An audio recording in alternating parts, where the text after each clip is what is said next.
안녕하세요. 저는 30대 후반의 남자입니다. 제게는 너무나도 비참하고 원통스러운 일이 있습니다.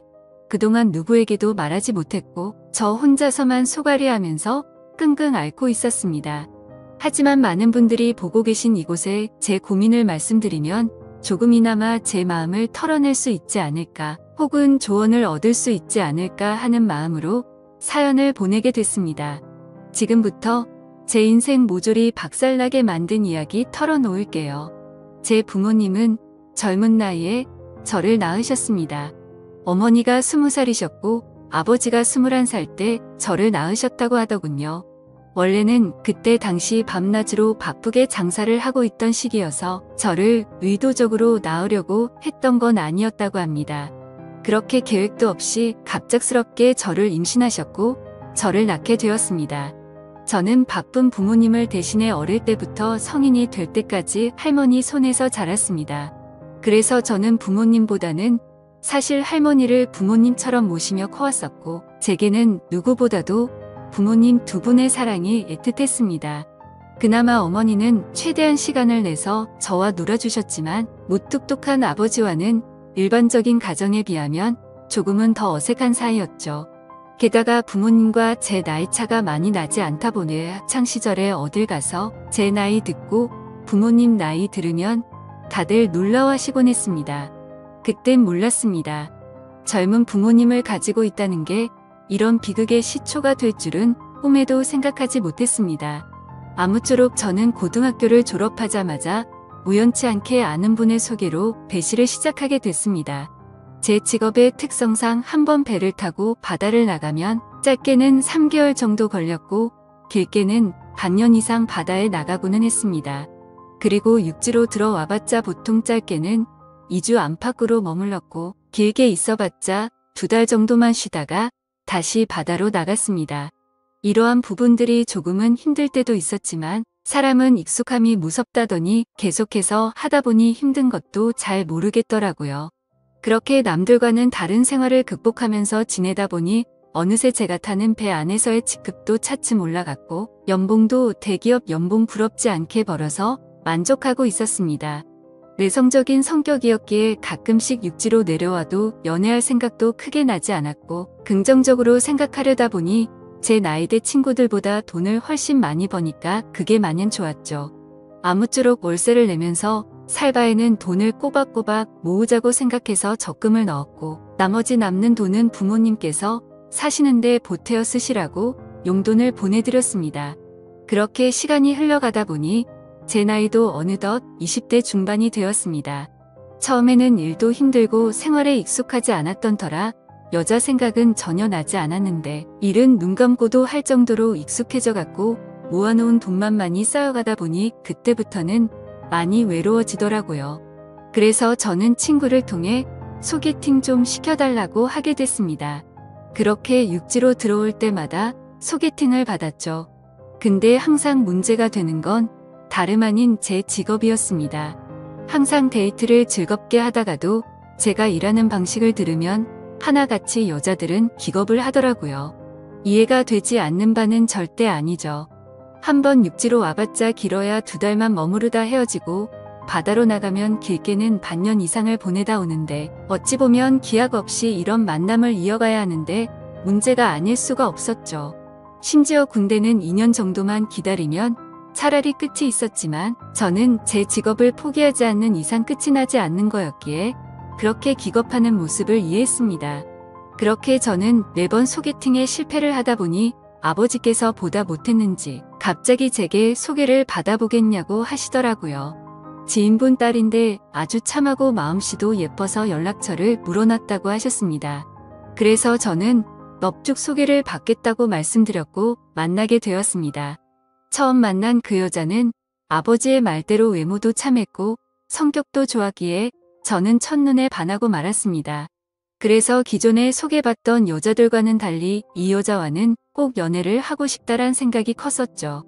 그래서 무식하고 이상해 보이건 알았지만 제 통장부터 깠습니다. 저는 직업이 남들과는 달라서 제약이 있는 부분도 있지만 나중에 제 가족 다 먹여 살리고 싶어서 이렇게 열심히 일하고 있다고 했습니다. 그러자 그 여성분은 갑자기 웃으시더라고요. 비웃는 게 아니라 첫 만남의 통장을 보여주는 제 모습에 갑자기 너무 귀엽고 웃겨서 웃었다고 했죠. 그 순간 저는 이 여자의 행동을 보고 마음속으로 그린라이트인가? 라는 생각이 들었습니다. 그래서 저는 더 침착하고 조심스럽게 말했습니다. 제가 바다로 나가고 육지에 머무르는 그런 기간들에 대한 얘기부터 시작해서 이것저것 많은 대화들을 나누었습니다. 그리고 제 진심을 알아줬는지 저희는 교제를 시작하게 되었습니다. 남들과는 너무 다른 교제 방식에 미안하기도 했지만 다른 사람에게 참아 보낼 수가 없었습니다. 많이 이기적인 걸 알았기에 제 모든 진심을 다해서 아껴주고 사랑해줬습니다. 그래서 아내와 1년 정도 사귀었을 무렵 저는 아내에게 프러포즈를 하게 됐습니다. 못난 저 때문에 이렇게 제약적인 만남을 해주는 것도 미안한데 고생하는 모습 보고 싶지 않다고 했습니다. 처가댁은 저희 집과 마찬가지로 돈이 많거나 그런 건 아니었습니다. 평범하게 직장 생활을 하고 계신 장인어른과 가정주부로 살아오신 장모님이셨죠. 그리고 제 아내는 공부에는 별 관심이 없었지만 지방 대학을 나와서 중소기업에서 격리로 일을 하고 있었습니다. 근데 회사에서 집까지 왕복 2시간이 넘게 걸리는 거리라 늘 마음이 쓰였습니다. 그래서 저는 그런 아내를 더 편하게 해주고 싶은 마음과 평생을 함께 하고 싶은 마음에 결혼하자고 하게 되었던 거죠. 하지만 예상대로 아내는 쉽사리 수락을 하지 않았습니다. 제가 싫지 않고 만나서 함께 있으면 너무 행복하고 좋은데 바다로 한번 나가면 너무 오랫동안 못 보는 게 어느 정도 걸린다고 하더라고요. 근데 평생 그럴 걸 생각을 하니 생각할 시간이 필요할 것 같다고 했습니다. 그래서 저는 지금처럼 연애를 하면 내가 육지로 나와서도 우리는 약속 시간을 정해서 서로 만나고 또다시 집으로 헤어지고 하는 거 시간이 아깝지 않냐고 했습니다. 함께 같이 살면서 조금이라도 더 오랫동안 계속 붙어 있는 게 좋지 않겠냐고 말했죠. 그리고 제 진심을 담아서 말했습니다. 출퇴근하느라 고생하는 것도 그만했으면 좋겠고 하루라도 빨리 우리를 닮은 아기를 낳아서 더 행복한 가정 만들고 싶다고요. 그러자 아내는 고민 끝에 결국 제 프러포즈를 수락해줬습니다. 그렇게 저희는 서둘러서 양가 어른분들을 모시고 상견례를 마쳤고 다음에 육지로 돌아왔을 때 결혼하기로 날짜까지 정하게 됐죠. 참으로 미안했습니다. 제가 신혼준비를 도와주지 못해서 아내는 제 어머니와 같이 대부분의 결혼식 준비를 함께하게 되었고 그러는 과정에서 친엄마 친딸처럼 친해졌더라고요. 그래서 저는 아내와 상의 끝에 저희 부모님을 모시고 함께 지내기로 했습니다. 아무래도 제가 자리를 비운 사이 혼자 쓸쓸히 지낼 아내를 생각하니 마음이 쓰이더라고요. 그렇게 저희는 결혼식을 하게 되었고 참 감사하게도 저희는 허니문 베이비가 생기게 되었죠. 저는 바다에 나가 있었고 아내의 임신 소식을 듣자마자 너무 신이 나서 같이 일하는 동료들에게 실컷 자랑을 했고 참 많이 행복했습니다. 저는 기대에 부풀어 행복한 가정을 꿈꾸며 열심히 돈 벌자라는 마음으로 즐겁게 뱃생활을 했습니다. 그렇게 시간은 흘렀고 제 아내는 세상 누구보다 예쁜 딸아이를 출산하게 됐죠. 정말 어릴 적부터 꿈꾸던 가정을 만들고 있는 것 같아서 눈물나게 행복했고 제 인생에 아내와 딸만 있으면 그 어떤 일도 다 할 수 있겠다고 생각했습니다. 그리고 앞으로 아이가 생겼는데 분가를 하는 게 좋을지 물었습니다. 아내는 제 말처럼 혼자 지냈으면 무섭고 외로웠을 것 같다며 부모님과 지내는 게 지금은 생각보다 좋다고 만족해 하더라고요. 저희 부모님도 아내가 참 예쁘고 일도 잘해서 너무 사랑스럽다고 칭찬 일색이셨고 같이 지내면서 손주도 보면 좋을 것 같다고 하셨습니다. 그렇게 저는 모든 것이 다 완벽하다고 느끼고 있었습니다. 하지만 그 완벽한 날들은 오래가지 못했습니다. 정말 슬프게도 제 어머니가 갑작스럽게 교통사고로 돌아가셨습니다. 길을 가다가 급히 무던 횡단을 하시다가 달려오던 차에 치여서 세상을 떠나시게 된 거죠. 그때는 어머니를 잃은 슬픔에 잠겨 다른 생각들은 전혀 할 수가 없었습니다. 그로 인해서 앞으로 벌어질 비참한 비극은 생각조차 못했습니다. 어머니를 잃은 슬픔에 잠시 일을 쉬었고 저는 다시 저희 가정을 먹여 살리기 위해 다시 배를 타기 시작했습니다. 그래서 그날부터 저희 집에는 제 아버지와 아내 그리고 딸아이만 있었죠. 어머니를 잃게 됐지만 아버지는 생각보다 괜찮으셨고 제 아내는 우울 증세가 올 정도로 많이 슬퍼했습니다. 친엄마처럼 따르고 지냈었기에 정말 많이 힘들어 하더라고요. 그래서 저는 아내가 걱정되어서 시간이 날 때마다 연락을 했고 아내는 걱정 말라며 괜찮게 지낸다며 시아버지 또한 잘 지내고 있다고 하더군요. 그런 모습에 저는 점점 아내의 우울 증세가 나아지고 있구나 하고 안심을 했습니다. 그렇게 제 어머니가 떠나가신 지 1년이란 시간이 지났습니다. 제가 다시 바다로 떠난 지 얼마 안 되어서 아내는 임신을 했다고 연락이 왔습니다. 그때도 첫 아이를 가졌을 때처럼 저는 정말 미친 듯이 기뻤습니다. 하늘나라로 가신 어머니가 저희 슬프게 지내지 말라고 선물로 아이를 보내줬다고 생각했습니다. 그날은 어머니 생각이 더 많이 나서 눈물로 밤을 지새웠던 것 같아요. 시간이 또 빠르게 흘러갔고 제 아내는 둘째로 사내 아이를 출산하게 됐습니다. 저는 제 어깨가 더 무거워졌지만 행복했습니다. 사랑하는 아내와 제 2명의 자식들을 위해선 못할 게 없었으니깐요. 이 세 사람을 제 인생의 축복이라고 생각하고 사명감을 갖고 더욱 열심히 살았습니다. 그런데 뭔가 이상한 점이 분명히 있었습니다. 제가 한 번씩 육지에 머무를 때를 생각해보면 아버지는 둘째 아들을 유독 좋아하셨습니다. 첫째 손녀를 낳았을 때는 보여주신 적 없던 모습들을 종종 보여주셔서 뭔가 이상했죠. 손녀 때는 그냥 좀 시큰둥하시던 분이 둘째는 너무 사랑스럽게 대하시기에 저는 단순히 딸이 아니라 사내 아이라서 저렇게 좋아하시는 건가라고 생각했었습니다. 그러던 어느 날 제 인생에서 가장 비참하고 충격적인 순간의 날이었습니다.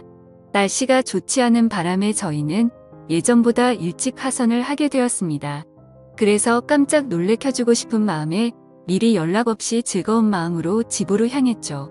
그때 시간은 한창 아이들이 유치원에 가 있을 시간이었습니다. 저는 저를 보고 반가워할 아내를 상상하며 현관문 비밀번호를 누르고 들어갔습니다. 그런데 뭔가 느낌이 쎄하더군요. 문을 열자마자 아내가 반가워하면서 뛰쳐나올 거라 생각했는데 아무 말도 없이 안방에서 조용한 인기척만 들리더군요. 설마 아내가 딴 남자와 불륜짓을 하는 건가라는 생각에 극도로 심장이 쿵쾅거렸습니다. 불길한 예감을 안고 그대로 신발도 벗지 않고 달려 들어가서 안방 문을 벌컥 열었습니다. 아니다 다를까. 불길한 제 예감은 적중했고 제 예상대로 아내는 바람을 피우고 있었습니다. 근데 더 충격적인 건 진짜 상상조차 못한 현장을 목격했기 때문이죠. 저는 아내가 바람을 피워서 다른 남자를 집안에 끌어들였구나 생각만 했지 제 아내와 함께 있었던 상대가 제 아버지일 거라고는 감히 상상조차 하지 못했습니다. 안방문을 여니 아버지와 아내는 다급하게 옷을 입고 있었고 저와 눈이 마주쳤는데 저는 정말 어떤 심정이 들었을까요? 너무 충격을 받은 저는 그 자리에서 주저앉았습니다. 생전 처음 알았습니다. 사람이 얼마나 충격을 받으면 주저앉는지를 말이죠. 멍하니 넋 없이 아무 말도 못하고 있었습니다. 조금 뒤에 아버지라는 가면을 쓴 그 인간은 아무 말도 안 하고 도망치듯이 집 밖으로 나가버리더군요. 그리고 제 아내는 옆으로 다가와서 미안하다며 한 번만 용서해달라고 빌고 있는데 그때 기분은 너무 불쾌해서 목소리조차 듣기가 싫더라고요. 제 옆에서 울면서 아내는 제게 말했습니다. 시어머니가 돌아가시고 너무 우울해서 매일같이 너무 슬펐다고. 근데 제가 옆에 없으니까 병원까지 다닐 정도로 심해졌답니다. 그렇게 외로움이 극에 달했을 때 아내는 시아버지와 매일같이 술을 마시게 됐고 어느덧 술 기운에 자신도 모르게 실수를 하게 되었고 그 이후로는 누가 먼저라고 할 것도 없이 자연스럽게 이런 관계가 됐다고 했습니다. 당연히 이런 말도 안 되는 상황이 잘못된 건 알고 있었고 잘못된 상황을 바로 고쳐보려고 노력을 해봤었답니다. 하지만 아무리 노력해봐도 이미 엎질러진 물은 수습이 되지 않았다네요. 그래서 아내에게 언제부터 이런 짓거리를 했냐고 물었습니다. 시어머니 돌아가시고 6개월 정도 지나서부터였다고 하더군요. 정말 피가 거꾸로 솟는 듯한 기분이 들었고 그 말을 듣자마자 순간적으로 불안한 생각이 스쳐 지나갔습니다. 왜냐하면 아버지가 둘째 아들만을 유독 특별하게 아끼던 모습들이 떠올랐기 때문이죠. 저는 앞뒤 가릴 거 없이 직설적으로 물었습니다. 둘째 아들이 내 아이 맞냐고 하니까 아내는 아무 말도 없이 고개를 숙이고 있더라고요. 제가 빨리 대답하라고 소리 지르니까 아내는 미안하다며 울기만 하더라고요. 니네가 짐승이지 진정 사람이냐며 있는 힘껏 소리를 질렀습니다.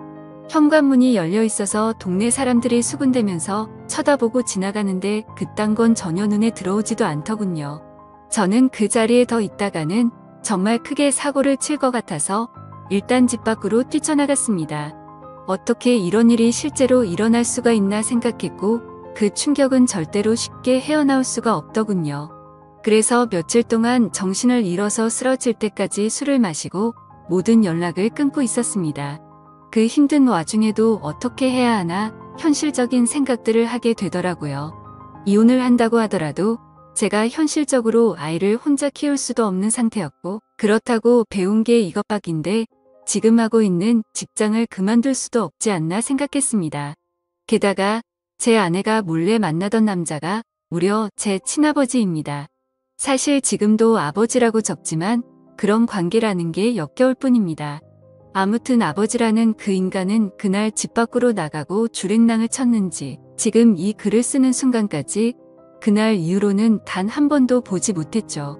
결국에 며칠 동안 정신없는 시간을 보내다가 역겨운 마음에 차마 돌아가기 싫었지만 현실적인 문제들을 안고 집으로 들어갔습니다.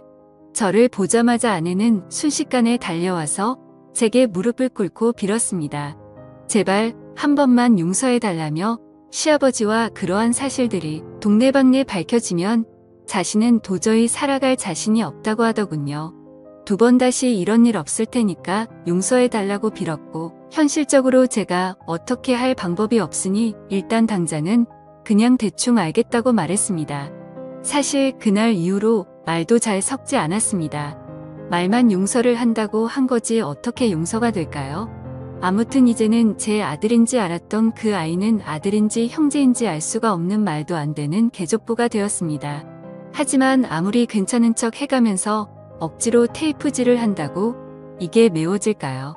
그날 이후 저는 심각할 정도로 의처증이 걸린 것 같았습니다.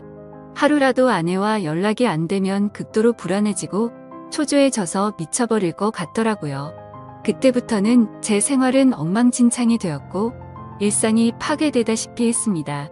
배를 타고 나가서도 일도 손에 안 잡히고 그때 역겨운 상상들이 떠오르고 도저히 버틸 수가 없겠더라고요. 결국 끝내 저는 정신과까지 다니면서 약을 먹고 치료를 받았죠. 병명은 공황장애와 폐쇄공포증까지 겹쳐서 생겼다고 하더라고요. 그래서 저는 그날 이후 제가 애착심을 갖고 일하던 배실을 그만둘 수밖에 없었습니다. 그렇게 결국 배실을 그만두고 먹고는 살아야 했기에 관련 업종의 직업에 취직했고 예전과는 비교도 안 되는 부족한 월급을 받으면서 집으로 들어가 살게 되었습니다. 하지만 지금 생각해보면 제 스스로도 이상하다고 느낄 만큼이나 정신적인 압박감이 심했던 것 같습니다. 아내와는 하루가 멀다 하고 매일 같이 싸우기 바빴습니다. 그리고 제정신을 유지하는 게 싫어서 퇴근하면 항상 술을 취할 때까지 마셔댔죠. 그런 관계를 지속해오다 보니 결국 아내도 참고 참다가 결국 이혼을 하게 되었습니다.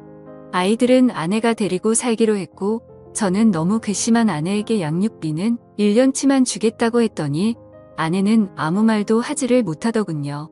그렇게 저희는 이혼을 하게 되었고 벌써 2년이라는 시간이 지났습니다. 한때는 아버지였던 그 인간은 혹시나 아내한테 찾아가는 거 아닌가 싶어 몰래 아내를 뒤따라 다녀보기도 했지만 그런 건 아닌 것 같았습니다. 이제는 그 인간이 죽었다고 하더라도 전혀 슬플 것 같지도 않고 요즘에는 알고 보니 제 아내였던 사람은 아이들 키우느라 일을 하는데 형편이 너무 어려워서 말이 아니라고 하더군요. 지금은 시간이 지나가다 보니 조금은 신경은 쓰이기도 하고 이렇게 제가 행복하게 생각했던 가정이 무참히 끝나버리는 게 맞나 싶기도 합니다. 근데 그런 생각이 들면서도 제 아버지란 인간과 함께 있었던 아내를 죽을 때까지 잊을 수가 없을 텐데 섣불리 판단하는 게 절대로 안 되네요. 여러분들이라면 어떻게 하실 것 같나요? 저보다 인생 경험도 많으시고 훌륭한 분들이 많으실 것 같아서 여쭤보고 싶습니다. 댓글로 생각을 남겨주시면 제가 어떻게 결정할지 큰 도움이 될 것 같습니다. 감사합니다.